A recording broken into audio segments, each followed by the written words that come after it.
Hello and welcome to another in the series of webinars on behalf of Edify Aza. This is the first in a short series of webinars supporting teachers using the Fly High series in the third cycle of English. And today, as you can see on the screen, we're going to be talking about time. Time which there never seems to be enough of. Never enough to do all the practice we want, never enough to do all the games we want with the students, never enough to get through everything we have to in a year. And so we're going to be looking today about ways to maximize this time to make it as efficient and economical as possible, so we can get through what we have to get through and get to the main objective of our lessons, and not feel that we're in a rush all the time. Today we're going to be looking at time on the lesson basis. So getting through from the beginning to the end of your lesson, achieving your aims along the way, not having to cut things out or cut things short or abandon the main objective at the end of the lesson, which obviously, if time isn't well managed, can easily happen. I know that very well. And so we're going to be looking at some ways and means to achieve that as we go through the next half hour, approximately. Let's have a look then at a very familiar scenario, very familiar to me. Does this sound familiar to you? Where you follow your lesson plan through, you had some time to think about your lesson plan earlier, you made some notes, including your presentation and your practice and your preparation. And the idea is that the final stage of your lesson is going to be an extended dialogue, students working in pairs or in small groups. It brings everything together, the language, the vocabulary, the functions, the situation. It's a situational dialogue where everything will come together, and you look at your watch just before starting the final activity and there's only 3 minutes of the lesson left. You haven't got time to put students in groups or pairs or even have them look sideways. There's no time left for the speaking, which is really the main goal of your lesson. And yep, that's how you feel, blue in the face and crying your eyes out, because that's what it was all building towards. What went wrong? Well, obviously, lots of things can go wrong all the way through. In this type of lesson, there's lots of things to consider. But what we're going to look at is two main areas where I think we can be more economical, be more ergonomical, be more efficient in getting through what we have to get through as efficiently as possible, leaving the students feeling confident and prepared, but still have time for that major resuming activity at the end of the lesson. Those two main areas are concerning us as teachers. What can we do to refine our approaches, to be more considered, to be more efficient, to be more focused on getting through what we have to get through, especially at the planning stage when we're setting up the lesson and considering how it's going to work out. So we're more efficient in doing that. And also, of course, encouraging student efficiency, because as we well know, sometimes students can get a little distracted and distracting, and certain attitudes and habits they have are not always the best tuned to getting through the material that we want to and getting to the final goal with the maximum efficiency possible. So we'll look at ways that we can instill this attitude and habit and awareness and help students not just move through the lesson faster, but want to move through the lesson at a good pace so they can get where we need to go. So teachers and students, let's have a look. Starting with us, why not? Let's look at how teachers can make certain adaptations and apply certain techniques or strategies in the classroom and at the planning stage to get through with the maximum efficiency of time. First, being economical, applying economy in our planning and our teaching. Efficient presentations. As a teacher trainer and a director of a language school for many years. I was director of International House in Coimbra for 17 years. And during that time, I observed literally hundreds and hundreds of lessons. I observed all our teachers teaching 2 or 3 times a year, and made reports and gave feedback. And very often something I picked up on and asked them to consider was the fact that they had done such careful and thoughtful and detailed and all-encompassing presentations of new language that their presentation took half the lesson and left only a quarter for practice and a quarter for something fun or extended or freer use of the language. And to me, this isn't an efficient use of time. What you need to do, of course, in your presentation is leave your students feeling completely clear and informed about the form of the language, i.e. how it fits together, your auxiliaries, your verbs, your prepositions, etc., how the language goes together, the form, the meaning, well, obviously, what it means when you use that in context, the pronunciation, they need to know how to pronounce it and be able to have a quick practice of that because they're going to need to use it later, probably in a speaking exercise or a speaking situation. Maybe the register, as they're moving up through the levels, they need to recognize whether language is informal or formal, in what sort of context it might be used. And that's it. Boom, done. If you've got form, meaning, pronunciation, and register if necessary, then that means you can move on. You don't need to spend a lot of time being incredibly generative and making lots of new examples and changing it to different contexts and doing multiple versions of it. What we need is form, meaning, pronunciation, and move on. And that's an efficient and economical way to do a presentation. Has to be clear, but it can be fast. Next, practice exercises. Every course book you use, and especially the Fly High series, of course, has a range of practice exercises which will give your students a chance to think about and apply the language in different situations and in different ways. And there'll be such a range that you should be able to pick and choose what you want to use rather than following everything that's there. Not all of it will be necessary. There will be some language, for example, that you have already noticed your students are quite confident in. At the presentation stage, they seem to know this. They're doing it well. They're not making mistakes. They're answering your concept questions very easily and clearly. So you can decide to cut out things that you think are too much of a baby step for them and move them onto something a little more challenging. You can also decide, as you're choosing what to do, whether you might choose to do an exercise in the book which may be designed to be written but could just be done as an open class oral activity. It could be spoken, it could be students giving their answers at that moment without the thinking time, and getting whole class feedback on that without spending too much time writing everything down, doing the feedback one by one, writing answers on the board, etc. You can choose to do things in a spoken way that might have been designed to be written if you think the students are capable and ready to move on quickly. A lot of these practice exercises just really provide the opportunity for thinking time. Often it's just thinking time that they need, and when they do need that time, they should obviously be allowed it. But one of the things we can do is cut out on feedback as well.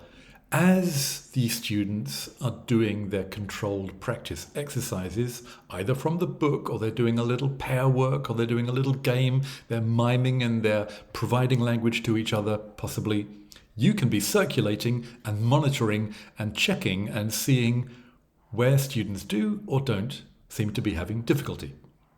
And that means that when we come to do the feedback on an exercise, it might be a simple written exercise. You do the feedback and you can say, right, I don't think we need to look at number 1 and number 2. Everyone did those fine. Let's focus on 3 and 6 and 8. And you can pick out what you think are the ones that possibly caused some people problems and that might need clarification. Or if you see that students really seem to be dealing with an activity extremely easily and confidently, ask them, do you need to go through these? Do you want to look at the answers? Do you need to compare? Everything okay? And if someone might put up their hand and say, I'm not sure about number 6, then you say, excellent, right, thank you. Let's look at number 6. It is a tricky one. Make sure that no one is penalized for saying, I'm not sure. but you can really pick and choose where you give the feedback rather than going mechanically through everything every time.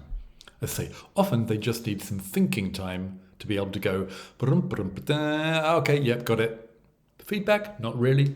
I understand it. Let's move on. More in terms of economy, there are certain things we can cut down on or cut out. Certain time-consuming stages. I know that over my 35 years of teaching, there were certain habits that I built and certain habits that I then felt I had to cut out. When I started teaching, it was all the thing to get students coming to the board to write answers. For a start, students love it. It's seen as a treat to come to the board. And in the old days, use the chalk and the blackboard. Chalk's great.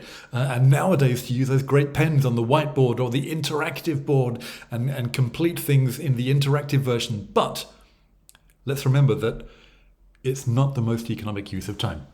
One student comes to the board, and if you've got a full class, then that means that 29 others are doing nothing but sitting and waiting. Yes, they enjoy it. Yes, it can be sometimes used as a little treat. But if you're in a lesson where you realize you might need to be economizing on time, you can cut it out. Writing the lesson summary. Again, I've seen this done at the beginning and at the end of the class, and I really have to say it is neither the most useful nor the most appealing or motivating way to either begin or end a lesson. Students will rarely look at this again. Even if they do, they might not remember much about what happens because a lot of the lesson summaries seem to be expressed in grammatical terms, which they don't need in the future. All they need is language. And so it's a way to really sap their energy at the beginning or drag the end of the lesson out without really much purpose. Eliminating that frees up time and enables you to get more energetic things done. Another way we can cut down on unnecessary time is when you have a fairly full class and you might have, let's say, 26 students, which means you've got 13 pairs, and every single one of those 13 pairs has worked hard on preparing and practicing and doing a dialogue, and now they all deserve the right to read it out in front of their peers. Yes? No? Well, it would be nice if we had time, but as we know, we don't. So I do believe that every pair does have the right to perform their dialogue for an audience, which is why I recommend putting students into groups of 6 or 8 students with 3 or 4 pairs, and then each pair can perform their dialogue for the others in their group. And at the end of that, you'll have 3 or 4 groups, and you can choose, or the group itself can choose one pair to perform their dialogue for the rest of the class, which means that it works much quicker. Every pair performs, every pair gets a little bit of applause or a little bit of feedback from their peers, and every group then chooses one representative to read out their dialogue, which means that the whole class only has to sit through 4 or 5 maybe dialogues rather than 13, and that's going to move you on so much quicker. You, of course, all the time will be monitoring and circulating and dropping a word of praise or correction or guidance in, and really making sure the students know that you are noticing and being part of what they're doing. Students, engaging student efficiency. As I said, we all know that there are certain ways that students can sometimes detract from the efficiency of our classes. So let's look at ways that we can pump that efficiency back. It's mostly a question of mindset. The atmosphere in lessons of all different subjects and all different types across the school curriculum will be different. And we're so lucky in that the English language classroom can be a communicative, interactive, achievement-based, feel-good classroom where students really want to get involved and want to get that achievement and want to get the rush of dopamine, which makes them feel good and want to do more after carrying out an activity effectively and successfully. So, how do we get them into this mindset? One of the important things I think is, and I always make a point of doing this, that as soon as the students come into the classroom, as soon as they're all there together, there's something to do, bang, immediately. And I'm not talking about going over the homework or writing the summary.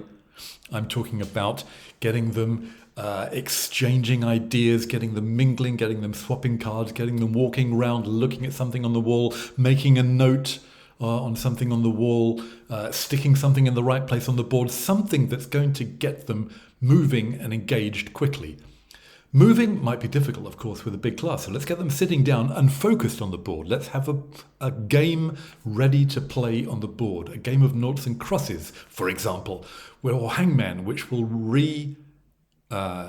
reintroduce the language from the previous lesson and give them something to do as soon as they come in.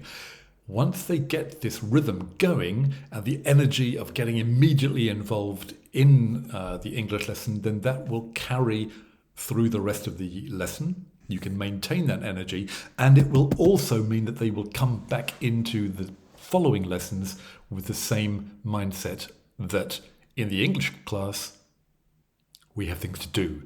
There's nothing, if you talk to students, there's nothing that students like or dislike more than being idle and stopped and bored and waiting for something to happen. They like being engaged and active and involved. So if we start that right from the beginning of the lesson, we get that energy going and it's much easier to carry through the rest of the lesson. We need to encourage routines. Routines are important and useful in life and in general, but especially in the classroom. From an early age, I get my students, and into their teenage years, get my students into the habit of getting everything ready at the beginning of the lesson. So they don't need to go diving into their bag and trying to find their workbook. And then in the middle of the lesson, that's when they say, oh, but teacher, I didn't bring my extensive reading book. Everything ready at the beginning, and you know what they need because you planned it beforehand. And so you can say, right, you're going to or you're not going to need your workbook this lesson. You're going to or you're not going to need your extensive reading booklet or your cultural booklet or whatever it might be. And on days after they've got the habit, and on days when you forget to tell them, they'll ask you. My students will ask me, Dave, do we need the workbook today? I say, nah, hang on, let me check. Look at my lesson plan. No, not today. And that means A, that they know I've got my lesson planned, and B, it means that we won't be wasting time in the middle of the lesson diving into those huge mochilas that they have, trying to find materials. Another thing that will help them save time is knowing who their regular partner is when they're doing dialogues A and B. If they know who's A and who's B and who their partner is, then it's going to save you just that extra amount of time where you don't have to go around the class and say, okay, you'll be a 2 and a 2 and a 2 and a 2, or Duarte, you'll be working with Yara and Juliana, you'll be working with Mikael, etc. They already know. You can say, do you know your partner? Good. Work in pairs, and that's it. You've got pair work set up for 30 students in 3 seconds because they already know. It is good now and again to mix it up, of course. So we'll get Juliana working with Duarte and Yara working with Mikael. But having them know who their go-to partner or their standard little groups are can really save you time. Autonomous feedback is another way to get things moving on. We'll do more about this in the next webinar. We'll be talking about student autonomy. But it works that you'll find you'll get through feedback more quickly because students are more willing to be kinder and pay more attention to each other often than they will to you. They're used to you doing things all the time. If they're having the novel experience at first of doing feedback with each other and only occasional interruption from the teacher, then it helps things go with more of a flow and they get through it quicker and they enjoy it. Again, enjoyment is a important part. And finally, there will, of course, be downtime. in the middle of lessons. It's unavoidable. Some students will finish faster than others. Some students will be speaking while others need to be listening. But if they have a task in that downtime, then those students who are stopped and waiting or listening will not be so distracted and will not distract their neighbours and will not start conversations with someone across the class because they have something to do. They have something to be engaged and involved with. There are, of course, sections of the Fly High course specifically designed for this. We have the Fast and Curious section, which is exactly designed for people, for the fast finishers, so they have something fun and engaging to do while they're waiting with the others to catch up. You can set, while students are listening to someone do a presentation or a pair do a dialogue, you can set a little task for them to do, which can be something as simple as listen to the next person doing their presentation or the next pair doing their dialogue and say, is it very similar, more or less similar, or not at all similar to your dialogue? At the end, I'll ask you. And they have something to do, which means they're maybe not going to tune out and start a conversation. Having tasks, keeping students engaged, is a great way to keep them moving efficiently through the lesson. So there are certain techniques and strategies, as I said, we can do. If you look in the Fly High material, all the way through the teacher's notes, you will find time-saving tips. Tick-tock tips, which will keep them moving with the clock. Cutting down on things like lengthy feedback, giving them tips and hints so that you can move through certain stages of the material faster. It's built into the material in the teacher's notes in your Fly High teacher's book. Lots of great techniques there you can use. Another, which I would really recommend, is using time limits. If students know that they have a time limit for an activity, and it's seen to be a reasonable time limit, which I think it's why it's worth negotiating, as in most negotiations, start low and work up. So you might say to the students, okay, right, we've got exercise 2 to do. You need maybe, 2 minutes for this? And the students will say, no, 10. And you say, oh yeah, right, 10. Come on, I'll give you 4. There's, oh no, it's teacher 8, and you settle on 6, and 6 is about right. But once they know they've got a limit, it's human nature. You work more efficiently. You become more focused. You get this tunnel vision, and you're working towards a goal. And it's much more efficient and economical than just an open version of, okay, here's an exercise. When you're ready, we'll go through it sometime later before the end of the term. Setting limits, using the timer that's available on the multimedia material with the Fly High course. So you can actually have a countdown and a signal at the end of the time. Once students know how this works, it makes it really more efficient. A lesson menu on the board. The menu, by a menu I mean, I usually put this on the board in the top right-hand corner of the board, and it will say something simple like, I'm giving an overview of my class. It will say game, reading, vocabulary, speaking, game, speaking, for example.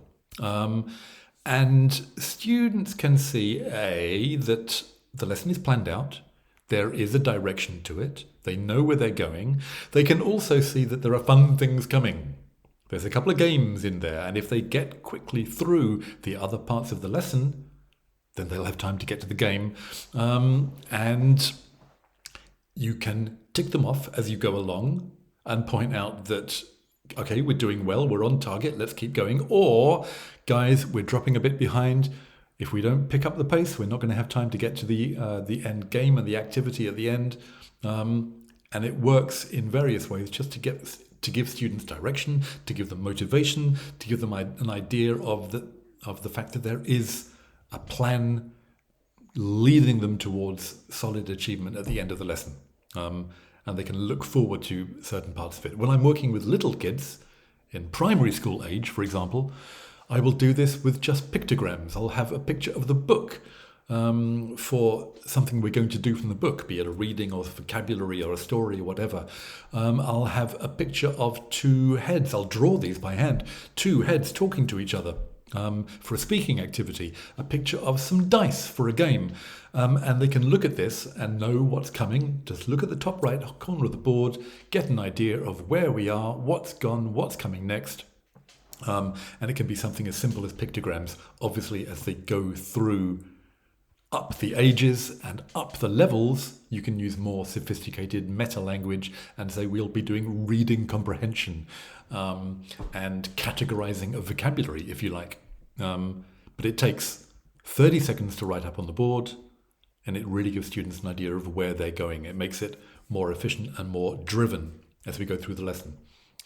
And as I've said before on various occasions in many training sessions, a good attention-getting device, especially for a large group, but even for a small group, is essential. Now, when I talk about its attention-getting device, what I mean is something which will indicate to all the students in the group that now is the time for everyone to focus and come together and listen to me. Now, this could be something as simple as the teacher saying repeatedly, quiet please, listen please.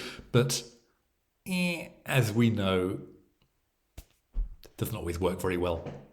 Which is why I say something that's collaborative is best. My favourite, and if I've been to your school and I've done this with your students, you'll know that my favourite is this. I put my hands up in the air and we do this little waving motion. And obviously you tell the students early in the year, and this becomes a habit, that when they see me do this, the students stop what they're doing and do it back to me. And everyone does it, and everyone is smiling, and everyone feels good, and you know that you've got the students all looking at you and thinking, yeah, so what's next? And that's it. That's exactly what you want. When you've got something which will calmly, quietly, and collaboratively indicate, I'm going to tell you what's happening next.